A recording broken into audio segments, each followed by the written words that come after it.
Good morning. This video is to show you how you can change your computer's name. This is on the Mac side. So right now I'm in the System Preferences, which is that little this little icon here that's in your dock. If you go down to Sharing and open that up, you can see here how it says my computer name, Laura's MacBook Air.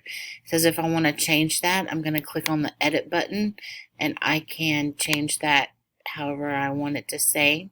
So if I wanted it to say Miss Christie, it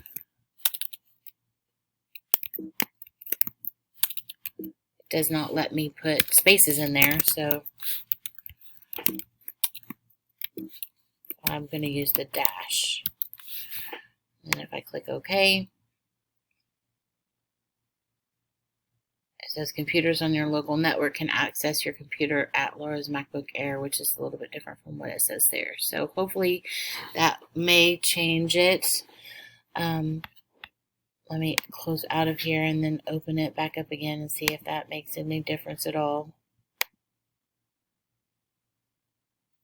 And it did not, but you want to test that because it says that other people can find me at that number, so that name. So it could be possible that even though it still says my computer name here, that it says it might look differently when you're sharing through Zoom.